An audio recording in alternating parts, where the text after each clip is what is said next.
Hello, and welcome back to another episode of Minority Reportz podcast and digital series. I am your host, Mona Sheikh. You guys, I had to take a bit of a day off yesterday. I've been spent. I've been working nonstop, working weekends, working weekdays, and yesterday was a kind of a day where Mona's brain was like, nope, we're not going to do anything. So I am back today, very excited. Hi, James. Nice to see you. James said, wow, Friday already. Yep. Tempest Fugit. I don't know what that means. Happy weekend, everybody. Happy weekend to you, James. Well, today I'm very excited about our guest because he's been friends with me on Facebook for a little bit, and I've been very fascinated by the work that he does. He has a nonprofit by the name of Slocum, which means hello in Islam. Islam is more like peace be upon you.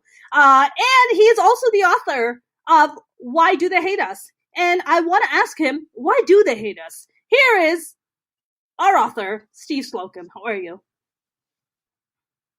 Hey, good. Thanks. I'm great. Nice to see you, Steve. I'm very excited about this conversation.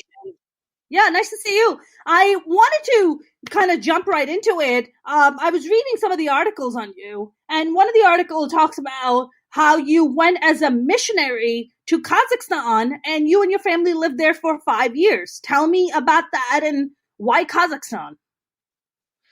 Oh, wow, Kazakhstan. Well, it was kind of random, actually. I was a hardcore evangelical Christian, and part of that package is that we have the truth and we love everybody, and so we have to take the truth to everybody so they won't go to hell, right? So that was the motivation, and Kazakhstan just happened to open up in the time window when we decided we wanted to go. That was 1992.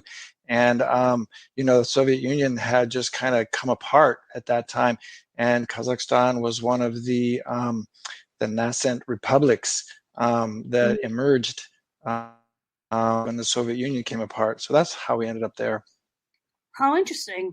So, I mean, and you had been a hardcore evangelical for how many years before that? Oh gosh, it started when I went to university. So it had been over 10 years. It had been over 10 years. Yeah. I think what I'm fascinated by, and I think a lot of people, are you still in a hardcore evangelical, or has that shifted for you? No, that's part of the story, is that living in Kazakhstan for 5 years, that was a real game changer for me. For me, it was like, I believed in what I was taught. I believed with all my heart, and so much that I was willing to take my family, my wife at that time, and my 3 children, and to to an undeveloped country at the time, right. And all for my beliefs.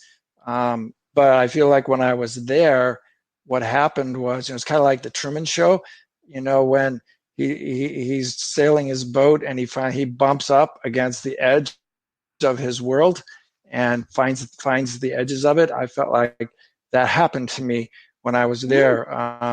And that happened, in a couple of ways. One by seeing the culture there, living. I mean, we really immersed. For 5 years, we spoke Kazakh language. We sat on the floor. We drank tea. We had all. There weren't any other white people around, hardly at all. We were just immersed into the culture, and they loved us, and we loved them. And so some of these ideas, start to dissipate in terms of, you need what we have. They seemed pretty fine to me. And at the same time, the small group of missionaries that we were involved with, well, things were just coming apart. It was a real disaster in terms of, this group that's supposed to be having all the answers and coming with the truth. That it was honestly, it was a disaster. So those two things happening at the same time caused me to really have a shift. So no, I am no longer an evangelical by any stretch. Much more of a universalist now, in terms of I just applaud every individual's pursuit of whatever they consider to be their spiritual truth, their pursuit of the divine, and I honor that. And we all have to find our own way. Yeah, absolutely. I mean, for me, Steve, I can, I grew up I was born and partially raised in Pakistan. So Pakistan is a very conservative Muslim country, as you probably already know. And, I performed the Holy Pilgrimage when I was 11 years old, which is considered a big privilege at that age. Yeah, I performed the Holy Pilgrimage 3 times. So it's a very intense process. It's pretty hardcore. And I can tell you that after that, I can tell you, like, I very vividly remember how it almost like I had this spirituality shift. It's almost like I was traveling on one road, and after I performed the Holy Pilgrimage, I was on another path. It was like this shift that happened for me. And it wasn't like praying 5 times a day or fasting. It wasn't about that. It was believing in something much bigger than yourself. It's, even at 11, it's almost like I had this kind of awakening of like, wow, the world doesn't revolve around you. Like there is a being, you want to call it God, Allah, Oy vey, you want to call it Gewalt, you want to call it Jesus, whatever you want to call it. This energy source is much bigger than us, and it loves us.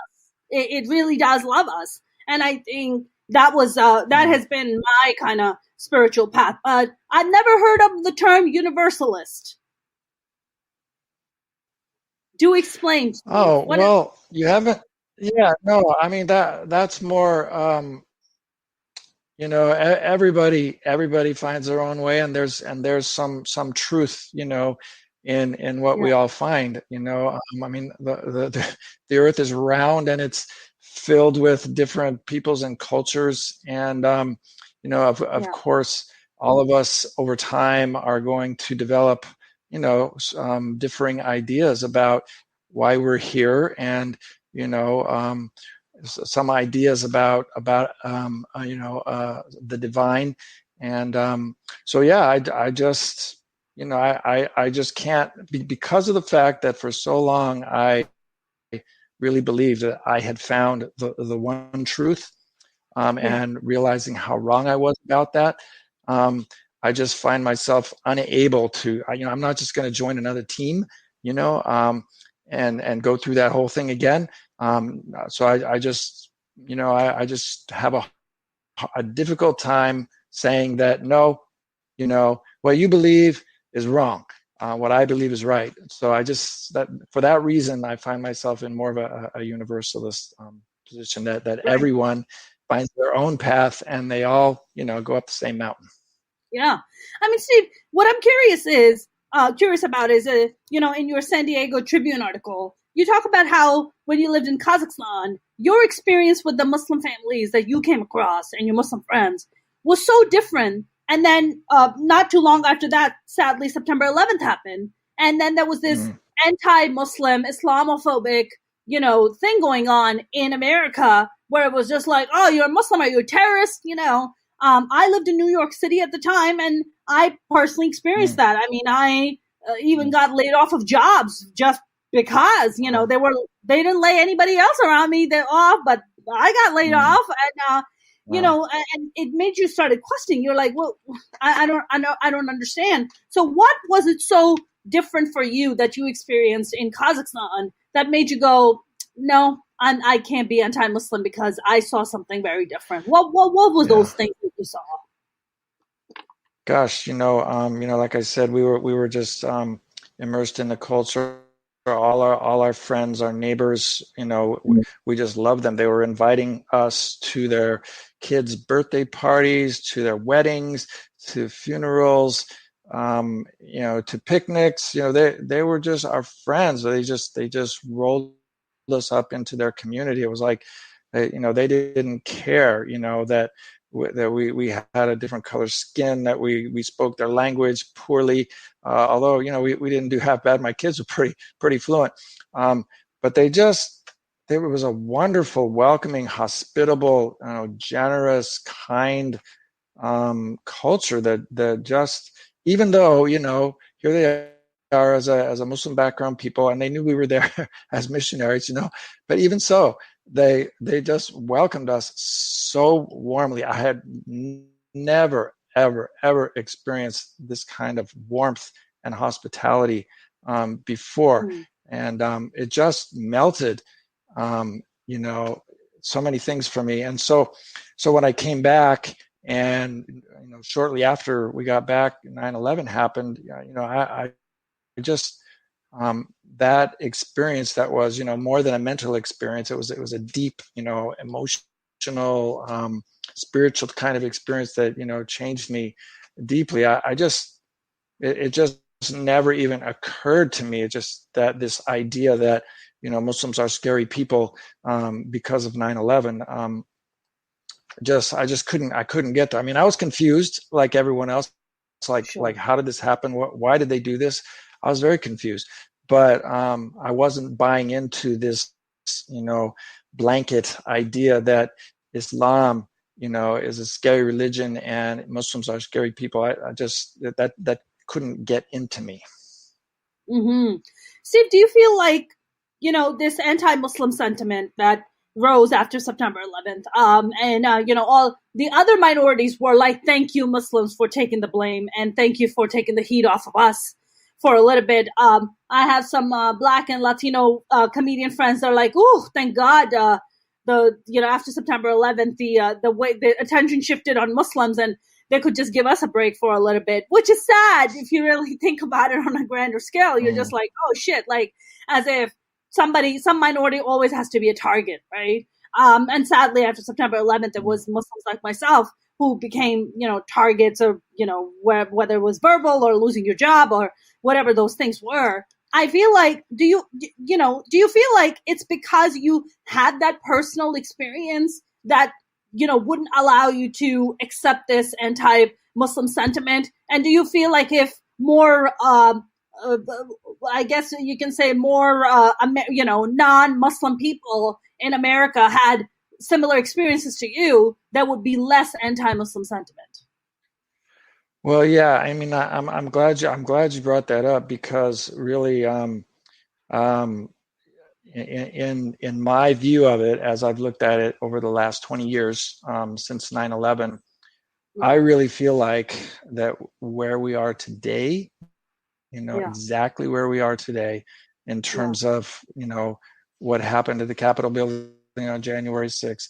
I feel like 9/11 was the beginning of that, because, before 9/11, I mean, I know I'm speaking as a white person, so I can't at all speak for your African American friends or other racial groups who feel like they were being discriminated against. But I feel like at least there was some semblance of political correctness, that you couldn't just, no politicians couldn't just say this stuff out loud. I mean, I remember watching news shows where politicians were being grilled, because they said maybe one sentence that could be considered racist, and they were looking at their careers being over and that sort of thing. We were in that period of political correctness. But after 9/11, it just became so okay. The evangelical leaders led the way in saying awful, horrible things about Muslims, and just blurting it out there, as a politician in a public scenario. And it just became okay to say anything you wanted about Muslims. Nothing was too terrible. And I feel like for me, that sort of idea, that sort of open hatred, that sort of letting the genie out of the bottle of hatred, it's like dropping a pebble in a pond. It's not a vector that you can direct at one group. It ends up going out circularly, and towards everyone. And so all these closet racists who had been, you know, in back rooms of bars, you know, doing their racism, you know, now they could come out, you know, into the open. Right. And it was, you know, directed towards everyone, and because it was okay now to say that sort of stuff towards Muslims. So I really feel like that was a huge turning point in terms of the reinvigoration of white supremacy in the United States. Right, right. I mean, it's an interesting point you just brought up about letting the genie out of the bottle. Now, I've had a few guests come on my podcast here, and we've talked about this. President Obama talked about, he was being asked, how do you put the genie back in the bottle that has been unleashed during the Trump administration, right? This blatant racism, blatant misogyny, blatant, basically just hate, where it's totally, you have somebody like by the name of Marjorie Taylor Greene currently, who's been taken off committees because she's out there, tweeting QAnon, the conspiracy theories and all this nonsense. And then now, it's interesting you brought up genie in the bottle during the, after September 11th and during the Bush administration. So it almost feels like it's like it's like a graduation, right? Oh, September 11th happened. Oh, it's open season on Muslims. Okay, then Trump comes along and says Mexicans are rapists and Mexicans are this, and black people are that, and Muslims are this, and we're gonna put a Muslim ban. Okay, great. Now we graduate to that level. I mean, do you feel like the genies have been let out of the bottles by the likes of your Bush and your Trumps? Yeah, absolutely. I mean, Bush started it, of course, and he's the one. And the title of my book, I get a lot of questions about the title of my book. Why do they hate us? They're like, well, but wait, Muslims don't hate us. Why would you even title your book that way? Well, the title of my book is actually a quotation, and it's on the back cover, so people have to see the front cover and the title, and then turn the back cover over and read what the book's really about. But anyway, why do they hate us? That was George Bush's question when he gave his speech to the joint session of Congress a few days after 9/11, and he asked that question, and he said, "Why do they hate us?" And his answer was, "Well, they hate our freedoms. They hate the way our way of life, blah blah blah," which was, of course, completely not true. But it led the way for the invasion of Afghanistan and followed by the invasion of Iraq. So anyway, I'm sorry, I got rambling and I forgot what your question was. No, my question wasn't. I think you pretty much answered my question about these genies that have been let out. It's almost like this whole slogan, the red hat MAGA wearing douchebags who walk around who are just like, "Oh, make America great again." It's like, look, America is a great country. There's no denying about that. I, as an immigrant, can definitely vouch for it, right? But we also have our flaws, right? Only barely 100 years ago, women just started to vote. Only 100 years ago, okay? Yeah. There's this horrible, history of 400 years of slavery, which we somehow very conveniently choose to not put in our history book, so our kids don't have to learn the harsh realities and the harsh truth of how this country was founded, right? So there's all these things where you're just like, yes, we are, but we still can progress. But it feels like with Bush and with Trump, it's almost like we've went backwards. We've went backwards a lot because of these guys, because this kind of hateful rhetoric that has been constantly put out, this kind of phobia. Oh my God, you have Muslims moving in your neighborhood? Oh my God, make sure that, they're not like involved in bombing. Steve, this is so crazy. I, as a stand-up comic, I've been very fortunate to perform in a lot of really great places. And I was doing a show in Vegas, of all freaking places. And this was a room of like 400 people. It was jam-packed. People were drinking, having a good time. I'm like the second person up that goes up. And after I did my set, which went really well, I get off the stage and the host of the show goes, I thought this bitch was a terrorist. Wow. Right? Wow. So you think about now, maybe he was trying to say it in jest, right? but it's still like, reiterating that narrative of if you're Muslim, Right. there's like terrorism attached to it. And let me just Mm-hmm. say, Mm-hmm. terrorists would never hire me. I'm too attractive.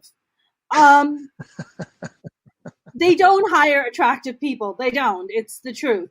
But I'm fascinated by this narrative that even after all these years since September 11th has happened, that is the perception that Muslims are constantly put in. Like, no matter what, I mean, let's not forget that right now we're in the middle of a fucking pandemic. Sorry, I have a tendency of cursing. And the two, one of the, which one is it? Is it the Moderna, if I'm not mistaken, has been discovered by two Muslim Turkish scientists, husband and wife, Yeah. Yeah. Yeah. Muslims, contribution to I know. society, Awesome. you know. But what I Yeah. wanted to ask you was about your nonprofit named Salam. What made you find this nonprofit? And I see you have a banner of it in the back. Yeah. Yeah. So I wrote my book, and my book goes through some. What I try to do with my book was just answer a lot of these questions for all of these misperceptions that people have.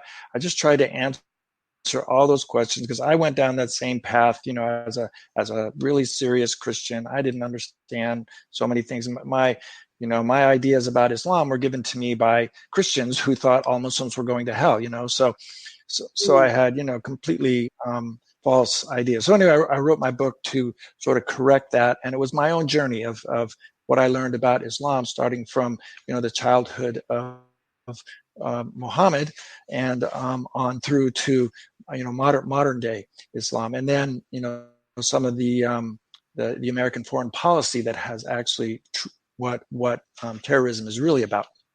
Anyway, Right. so here I am rambling again and forgetting your question. Oh no, my question was Point me about in the right your direction nonprofit. again. Your nonprofit Okay, Salam. yeah. Why this nonprofit? Yeah.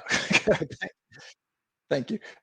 So the last chapter of my book is about what do we do about this? How do we help in this situation of this really bad um, um, feelings towards Muslims? And so I just encourage people to come together. So I realized that just writing about it wasn't really going to be enough. So I decided to just found this nonprofit for the specific purpose of bringing Muslims and non-Muslims together. So we do different events, at various levels. We start with simple awareness events, and then move on to having non-Muslims actually visit a mosque and just see what goes on inside of a mosque, and Hmm. we friendship dinners where we bring Muslims and non-Muslims together, share a meal together. So that's what the nonprofit is about. It puts some feet underneath some of the ideas that I bring out in my book. Right. So it sounds like your real objective behind this is like just to humanize Muslims. Yeah, I mean to humanize them, but more than that, in that I want when people meet each other, like we do these friendship dinners, and um, people, you listen to the conversations, and here we have people that are so different in terms of what they look like, and maybe what they believe, but here they are at this dinner, talking about their families, talking about their kids and how they're doing in school, and talking about their parents, they're getting older, and what are they going to do, and just this common humanity which just happens when people come together face to face. They're not settling anything political. They're not talking about religion. They're just talking as they're eating about what life is like for them. And I just find when that scenario is created, good things happen, and from there, it's really easy to get to deeper levels of conversation once you get to that point. Right. Right. Absolutely. I mean, have you? So it's just about bringing Muslims and who's cooking, Steve? Are you cooking? or is this being catered? What kind of food is being Oh, served, at Steve? the I'm dinners? curious. No, you no. The one I did cook once. I hosted a group of ladies actually from Saudi Arabia, believe it or not, and Oh, it was through the diplomatic corps here in San Diego, and there were these visitors from Saudi Arabia, and so I cooked a bunch of lamb for all these ladies and served it to them. I thought it was just really cool for me as a man to serve all these ladies their dinner. But anyway, no, normally I have a host family who will be, or an organization that will be, hosting the event, and they handle the food, and I'm just there facilitating. I stay out of the food part of it as much as I can. why are you hosting a bunch of Saudi ladies for dinner? Is what I'm curious about. It was an event that was Ladies' well, night? it was What's a the like event? a right. No, I don't mean event. It was a 2 week period where there were all these Saudi visitors in San Diego, and so I'm connected to this San Diego Diplomatic Council, who's connected to the State Department, and so whenever Muslim visitors from out of town are here, they tell me, and what I prefer to do is get a group together around that, and give people the opportunity, to meet, more than, Muslim Americans, which is great, but to meet Muslims, from actual Saudi Arabia, is a fantastic opportunity, for Americans. So anyway, that was the goal. But I think I had been out of town. I didn't have time to organize anything. I just came back that same day. Here I am cooking dinner for like six Saudi women, and the interpreter was Yeah, was a male. So luckily we had that to kind of yeah. help out in the awkwardness. Well, it's nice to see a man for once serve women with food. So it's definitely a joy to see that. It's nice. It's nice, especially as Muslim women. We usually are the ones doing the serving, so it's nice to be served by a dude. Yeah, I felt it was symbolic. I mean, I just really enjoyed it. I took a lot of pictures, and yeah, I thought it was really symbolic, and I really enjoyed it. I love that. Now, have you been to Saudi Arabia? No, no. No, I haven't been to Saudi Arabia. What about, have you visited any other Muslim countries, or what has your experience been? I've been to Turkey. I've been to Malaysia, and the other republics around Kazakhstan, Uzbekistan, Turkmenistan. I've been to all of those. So yeah, I've been to a few. Turkmenistan is a very interesting country because their president believes he is the prophet. He is like the last prophet or something. He has like resurrected Oh, statues of himself all around. He's a oh wow. very he's a very interesting character. Yeah, he's almost like Borat, but on acid. He's Okay. like Borat on acid. He's kind of like that. Okay. He's like Yeah, out I mean, I there. remember. Yeah, even when I was there, I remember, and over the years that he definitely was a very kind of very kind of hero sort of personality, but I didn't know he had taken it to that level. He's definitely really Yeah, he's like out taking there. it further. He's a very interesting character. He's like resurrected, all these like statues and telling people that he's like the prophet and he is here to spread the word of God and why he should stay in power. Wow. And this is not me coming up with this. This is me actually talking to a person from Turkmenistan telling me this. And Okay. she actually told me when she went back to visit Turkmenistan, she has to be very hush hush when she's in the country because they don't like it when you leave the country. The president doesn't Oh like it. wow. Yeah, he's very kind of like Kim Jong Un. Like he's kind of like the Muslim version of Kim Jong-un a little bit, but maybe with a Okay. better hair, maybe with a better haircut. Um, Okay. I'm just saying, like, just maybe a little bit. But Steve, this nonprofit that you've been doing, do you see a dialogue that has started among people? Do you see a shift in people? Is this, or are you getting like, I don't know, hate mail from people and they're like spray painting your house and calling you a Muslim lover or something, which necessarily isn't a bad thing. Yeah, well, we've had some ups and downs, but mostly ups. I'm careful about the audience. I mean, I don't take this out into the middle of Trump planned, for lack of a better word. I take it to people who are going to be receptive. But here's what I find: even those people who are on the left, they're very progressive thinkers. I'm telling you, they have the exact same misperceptions. Exact. They don't act on them. They're not mean. They don't come out and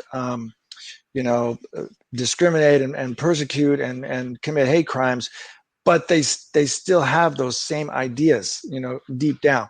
So those are the people that I like to work with.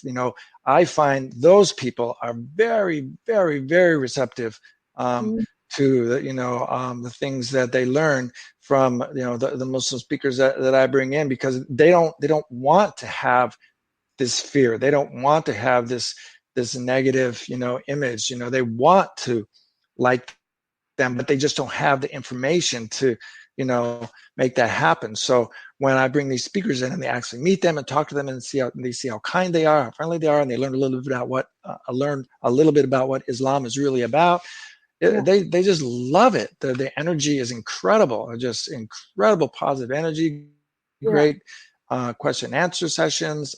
So yeah, I find it's been very rewarding and very positive on that level. Yeah. We did have one event out in it was out in Ramona, which is a kind of a I don't want to say bad things about anyone, but it's definitely let's call it conservative district. It's part of district I think 56, which was Duncan Hunter's district, and very, very Republican, very conservative. And so we had a little event out there in the public library that was open to the public, and the speakers, and these speakers, they're incredible. They're just humble, soft spoken, kind, really intelligent. So they gave their talks and everyone listened kindly, and then was the Q&A, and wow. And the Q&A was probably 10 to 15 people were just, they were just rabid.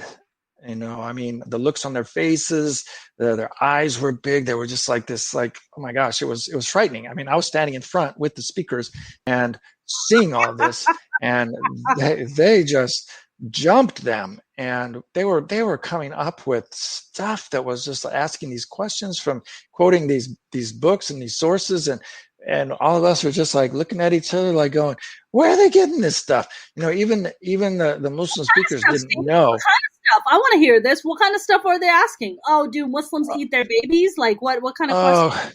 Well, what it was it's called, it's some book that they so what had happened was, it turned out, I'm gonna jump ahead in the story. What happened was, I did some research. The reason that this had happened was that even though there's 0 Muslims living in Ramona, 0, none, they had prior to this, in the days leading up to the 2016 election, they had multiple. The Tea Party had hosted multiple Islamophobia events, public events, where they were bringing in, internationally recognized speakers who were, Islamophobia speakers. So the whole town was kind of like in an uproar, thinking of all these things about about Islam, and so that's where it came from. But so they were quoting from some book called something about the traveler, and it's a very obscure book that they pulled out, and it's supposed to be how a Muslim is supposed to behave themselves when they're traveling and they're not in the Muslim world or something. I mean, it's a very obscure book, but it had bad stuff in it. It was saying different things about how the non-Muslim world was evil, blah blah blah, and so they're quoting this just really bizarre, obscure stuff, and of course none of the speakers had heard of the book. They didn't know anything about that book, so we were just. Was it written? I'm taking a wild guess here, but I'm thinking that The Traveler was written by a non-Muslim dude. No, it was one of these really kind of radical thinking, sort of Wahhabi type things. It was real thing, but it was just very obscure.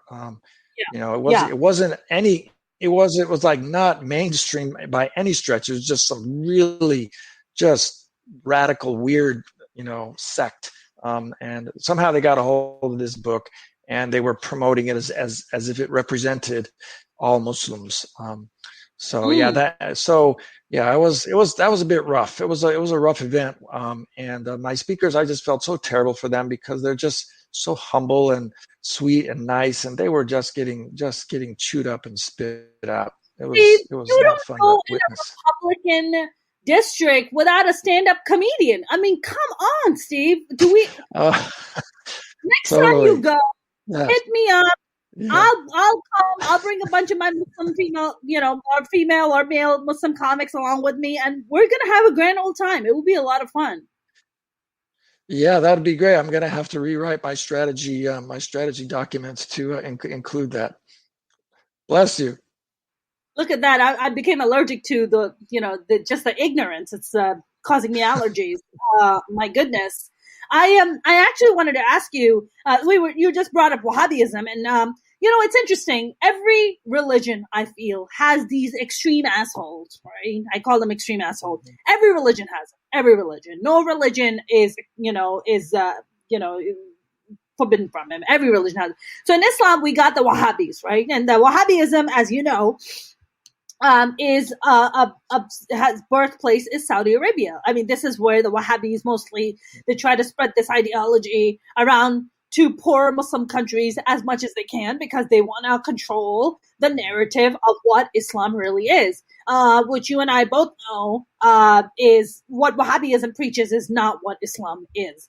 I want to talk to you about I think that Wahhabism is really what gave birth to, because of how September 11th even came around. It's that kind of radicalization that has led to the sad tragedy of September 11th. However, what I wanted to talk to you about is you said that you were a hardcore evangelical. Now, we with the likes of your Joel Osteen and all these lovely people. What are your kind of, I know you're an ex-evangelical, if that's safe to say. What are your kind of thoughts on, to me, Joel Osteen is, I guess, to me, he's like kind of the radical side of an evangelical. What are your thoughts on that? Well, I mean, I don't know if I'd call him radical in the same way. I think those guys are more charlatans. They're just fakes. They I don't know what goes on in their head, but they're getting very, very wealthy. I was actually at that church. I spoke at Rice University. What's that? Texas one? In Houston. I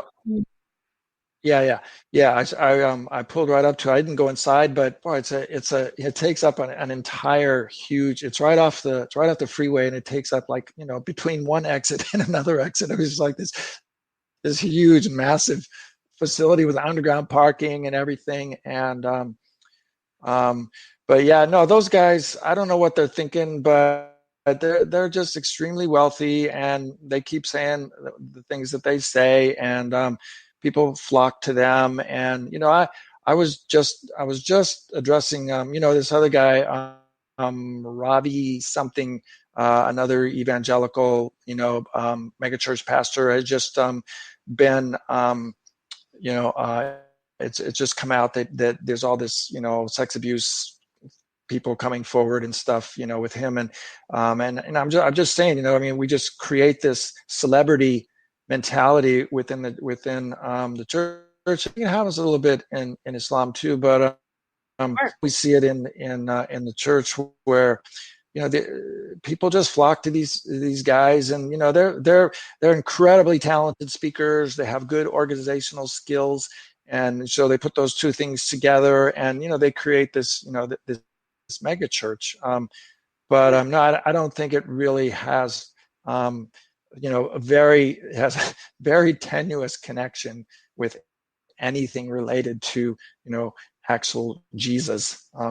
It's Right. something completely different that makes people feel good, and so yeah. So I mean, it's not. I don't consider it as radical in the sense that they're not hurting anybody, Right. other than the fact that a lot of times these celebrities end up being abusive individuals. They're narcissists and whatever, guilty of Right. sex assaults and things like that. But Right. it's just foolishness, in my opinion. It's foolishness. I mean, to me, you know what it is, Steve. It's like these charlatans, these evangelical pastors. I'm curious that although the Catholic Church has a lot of money, and Catholic Church has done a pretty good job at, or at least they try to cover up all these, sexual abuse with the pedophilia charges and all that with their priests. But now you have why do I mean, how is it that evangelicals get such big followings? Like, what is that about? Like, is that part of like the teachings in evangelical faith, that that you have to have these mega churches? It's like, what is that about? Like, why Catholicism doesn't really have that, but evangelicals do? Why is that? Where does that Yeah. come from? No. No, it's a. I'll tell you. I think I know. I mean, I've been a little bit a part of it. I mean, we had a church in Kazakhstan, and we had it was really growing. I mean, we had 300 people from nothing. In a place like Kazakhstan, that's like a mega church, right? So, but it's about the energy. It's about the energy, and they put on an incredible show. So they get these incredible bands. You're not going to find this in the Catholic Church, right? You find these, these incredible musicians. They put on this huge worship, thing, music, where everyone just they go, it's. I've felt it. It's a really powerful feeling, and you just get lost in that. And then the speaker, he's really talented. He's really good, and he really, people really love hearing what they say. And then the energy of all these people around you, and it just kind of snowballs. And I mean, there's no end to it. I mean, that Joel Osteen's church is massive. I mean, that church has like thousands of people. Has like a jumbotron, in there, some people in the back, and it's just amazing, and being in that kind of energy, I mean, it's powerful. It really affects a human. Yeah, I bet it does. I mean, I don't know if you remember the Houston floodings that happened. What was it, like 4 or 5 years ago or something like that? And Yeah. when asked by Joel Osteen, hey, how is it that you're not opening gates to your mega church to help people out and provide them food and provide them shelter, people who are lost, who are basically caught in the flooding, help them out. And they were like, oh my God, our church is totally flooded. We can't really help people. And then people were like, you can't really help them? Okay. People showed up with their phones turn on live cameras, got on Facebook, live streaming. They're like, nope, no flooding here. Nothing's wrong. And then Joel Osteen got really shamed. Like, people were just like, screw this guy. Like, he has millions of dollars. He drives like a $400,000 car. Like, he's a multi-millionaire. I think he's worth somewhere upwards of like $300 million or something stupid like that. And he can't open his church to help people out. Isn't that the whole point of Jesus, is to help people? Isn't that the whole point about kindness and charity? And then he went on national television, was just like, we weren't aware. I didn't even know. Oh my God, totally. We're going to open our gates. And then was asking people to donate to the charity to help these people. I guess, would you agree that every time the politicians come out and say, well, we can't have a $15 minimum wage, oh my God, it's going to increase all this price, and it's going to put all this burden on the employers, and oh my God, we can't really fund poor neighborhoods. Oh my God, where are we going to get that money?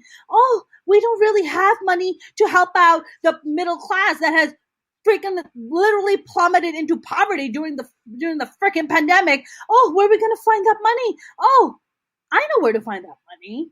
Let's go and tax the churches. Let's go and tax Creflo dollars. First of all, why in the hell do you have the name dollar in your name? You're supposed to be a man of God.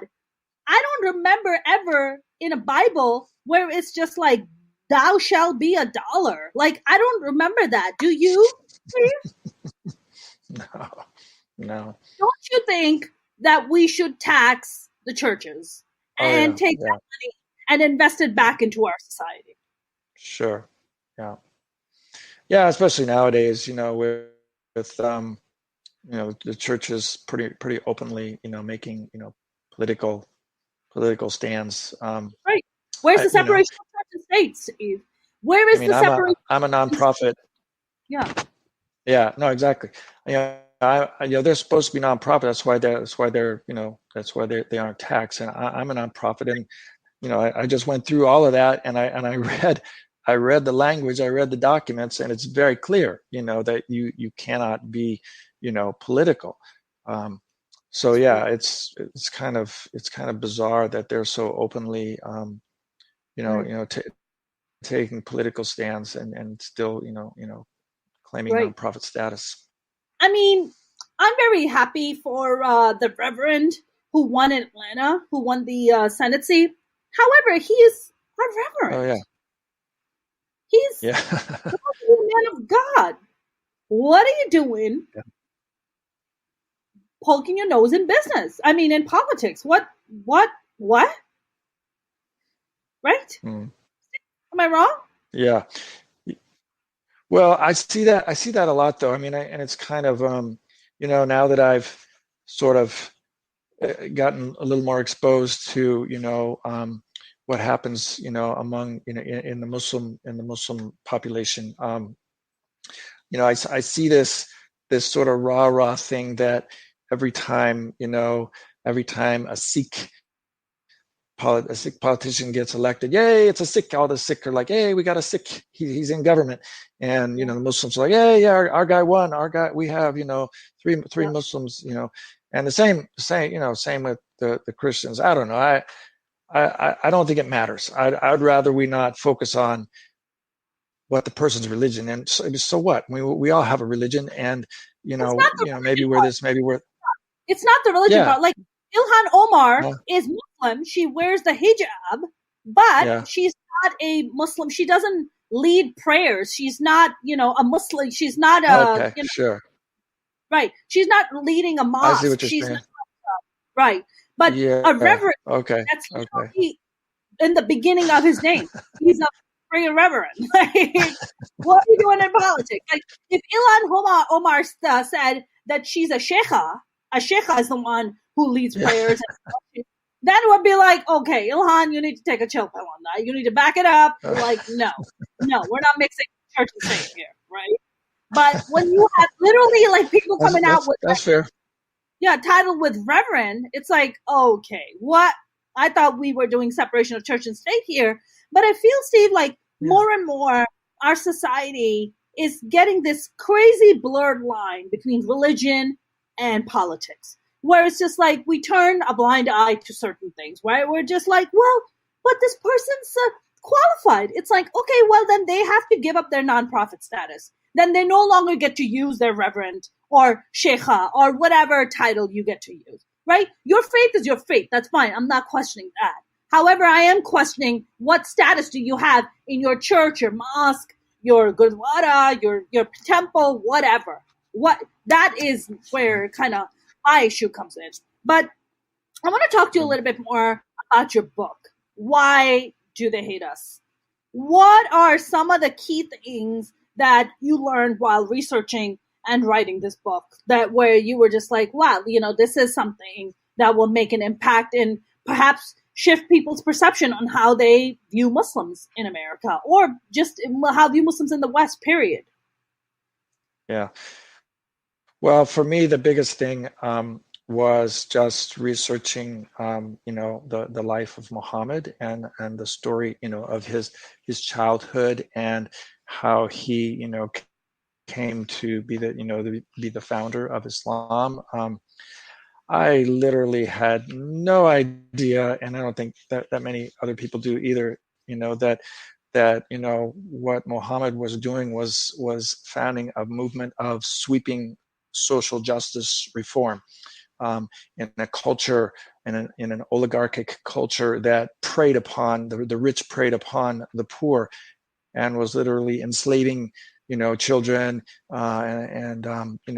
it was just a really predatory culture. And so I had no idea that this was the heartbeat. This was the heartbeat of the first community in Medina, and the whole heartbeat of Sharia. People have these like, for good reason. You hear about groups like the Taliban and ISIS and how their interpretations of Sharia, but real Sharia is just social justice. It's rights for women. It's protection for women in a culture that doesn't protect women. So those were just massively eye-opening experiences for me. This whole social justice element and actual protection for women, right? They had more rights for women than in the culture of that time. He was reforming Right. and giving women many more rights than they had in the culture at that time. Right. So yeah, and then I think the other thing was really about the whole idea of there's just this thing about people think and when you see groups like the Taliban or what the things that ISIS does, you can see where these ideas come from. But the idea that Islam is about physical punishment, and harsh punishment for this, and killing people for this or that, cutting people's hands off for this, or just this super harsh punishment. But I found out that there's that physical punishment is only mentioned 5 times in the Quran, only 5 times. And it's more about, people say Islam is a religion of peace, and it is. I mean, when you compare the things that are said, for instance, the verse that says, if you kill a person, unjustly, it's the same as if you have, killed all of mankind, and so on. That there's just so much in the Quran about preserving life and showing mercy, on people and forgiving people if they change and stop doing whatever they're doing. So I was really surprised about all those things. Right. I mean, Steve, I feel like, okay, this might be a little controversial what I'm about to say, but I feel like the monotheistic religions, I'm not going to get into Buddhism and Hinduism mainly because I haven't read the Bhagavad Gita and I don't know about so much. But as far as the monotheistic faiths go, it feels like monotheistic faiths tend to have this concept of heaven and hell. Although Judaism doesn't have that, which is so cool. But Christianity and Islam definitely have that, right? It's just like you do good, you go to heaven. You go do bad, you go to hell.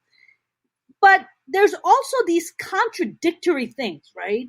Even I would say, even in the Quran, if I feel like there are contradictory things, just like there are contradictory things in the Bible. Is that something that you came across? I mean, you were a hardcore evangelical, and then you read about, learned about Prophet Muhammad and learned a great deal about Islam. Is that something that rings true for you? Do you mean did I find contradictions in Christianity and contradictions in Islam? I can't really say that I know enough about Islam to say if there are contradictions. Yeah. I can't say, I don't know enough about it. I'm more of an observer. But in terms of my lived experience in Christianity, I guess probably the biggest contradiction that I find is that people don't really understand the Bible in the sense that I mean the reason I ended up in Kazakhstan was because I took my white American colonialist history, that preceded me by a couple, 300 years. I can't escape that. That's in my DNA. That's who I was, and my culture of the time. And then I started reading the Bible, which was written a couple thousand years ago, and in a culture that was just unimaginably different, Mm-hmm. than the culture that I live. And then I start taking these words and trying to fit them into my culture, and my culture, which is so much different, is overlaid over all of these words, and so the meaning of those real meaning just can't get through. And I'm not saying you can't find it, but it just takes a lot of scholarly work, and you really have to understand so many fields: archaeology, anthropology, language, all these things, and what the culture was like, and to just extract the tiniest bit of meaning from these.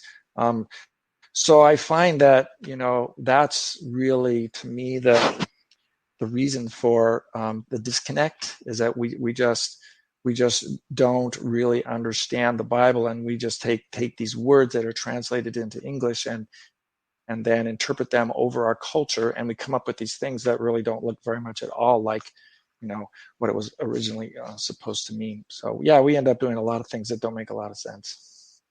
Right. You're talking about translation from Aramaic to English. Is that what you're talking about? Because ancient Aramaic to Yeah, English, yeah, like ancient yeah. Arabic to current Arabic, and then verses, and then getting translated to English or Urdu or Hindi or whatever language. You're saying stuff is getting Yeah. lost in translation. So the people who are doing the Yeah. translation aren't doing a good job. Well, no, it's not that. It's just that, I mean, I studied when I went to Bible school, before I became a missionary, and I've studied Greek, I've studied Hebrew, and the original languages of the Bible, and I know what it takes to just understand, the meaning of the words. But then, there's so many other things. There's what those words meant at that time. The meaning of a word changes over time, and so it's a huge amount of study, just not just to translate it, but to know what those words actually meant in that time. That's a huge scholarly work. I mean, I had a book that was like this thick. It was a lexicon of all the ways that these Greek words were used. I'd look up one word that I found in the New Testament, and look it up in this giant lexicon, and there's 25 pages about how this word is used at that time, and so it's a lot of study, and it's a scholarly thing. And so my conclusion is that if it takes that much work to just understand, and this is the word of God. I mean, if I was God, no disrespect to anyone, but if I was God, I would have made it a little clearer.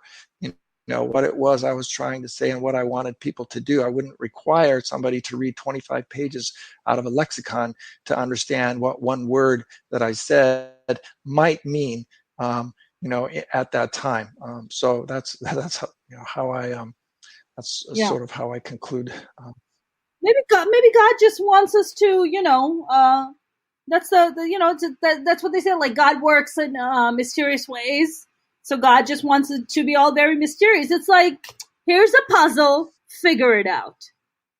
Don't try to kill each other in the process. Figure it out. Have a good time. All right. See you in a few thousand centuries. I feel, Steve. So your book, did it cause controversy when it came out? Were you having your relatives or friends or even people like you knew reaching out to you and being like, "Why are you writing this? Like, why are you doing this to yourself?" I get a little of that, not too much, just a little. Yeah, I mean it is a little out there, but yeah, I mean once I tell people that I lived in Kazakhstan for 5 years, and so that sort of helps people understand why I would write a book like that. But yeah, for the most part, I get some odd looks, but usually that's as far as it goes. When you go in the Republican districts with a bunch of Muslim speakers, Steve. Oh, that's a whole different thing.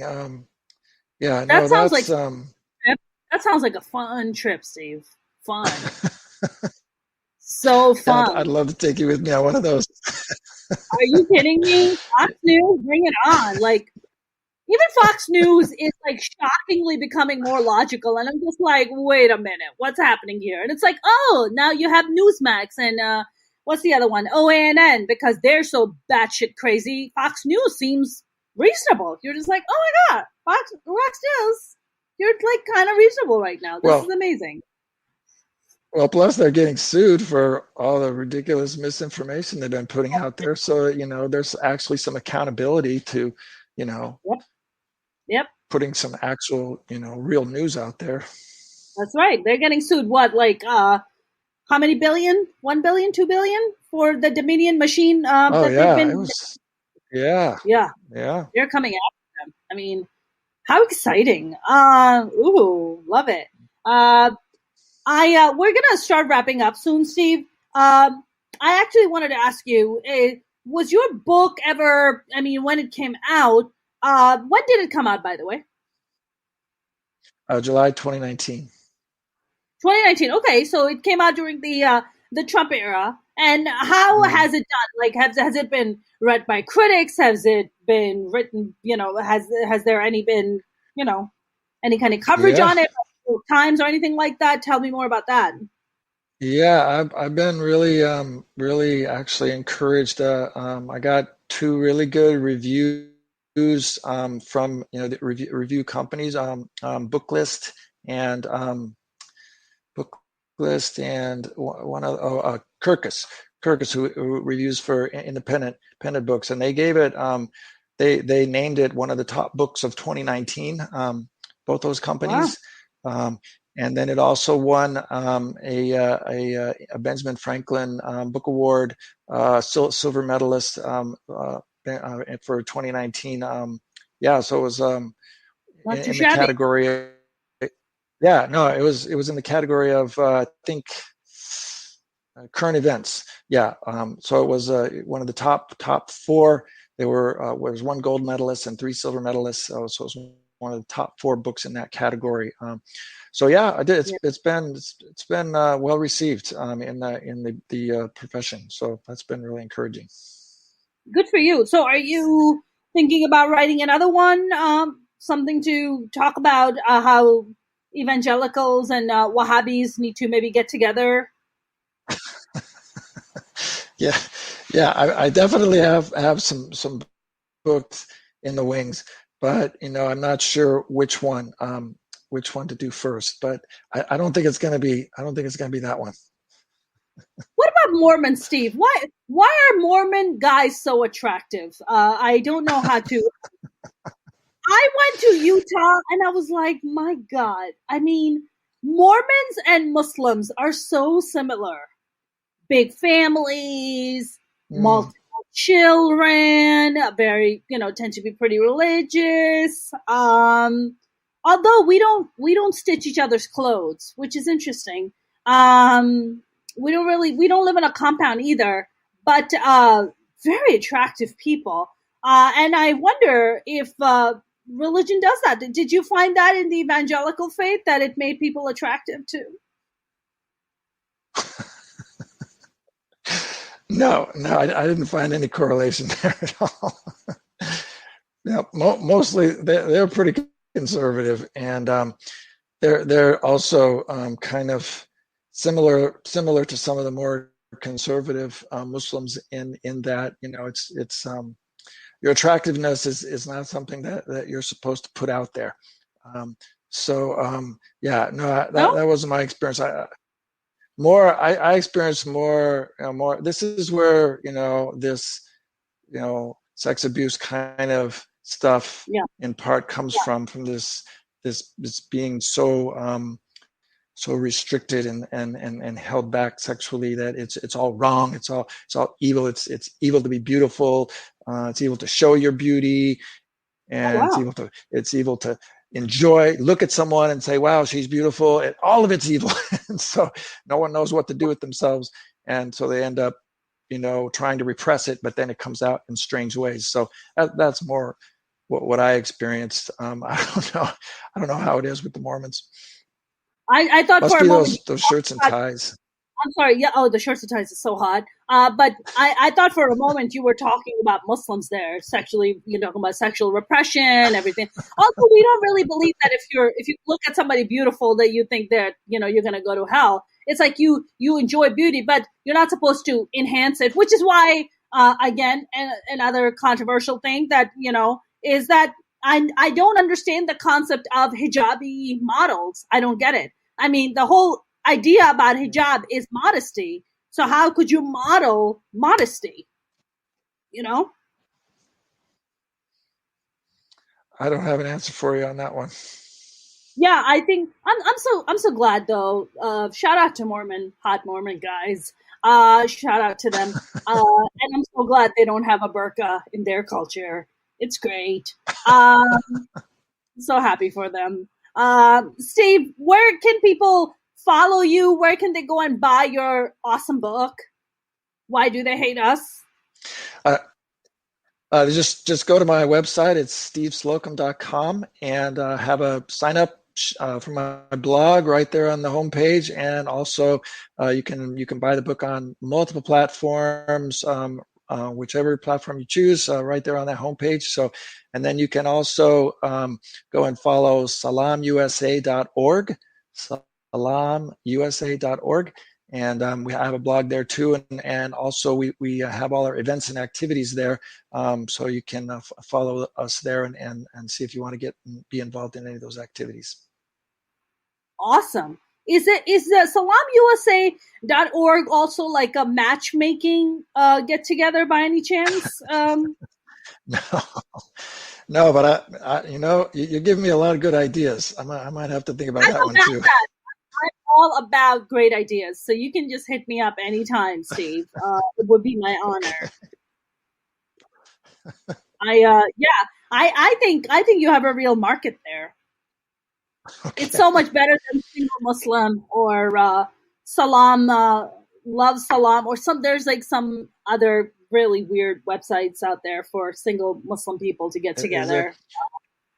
Yeah. Well, it's funny that you say that, because I find really that whole idea.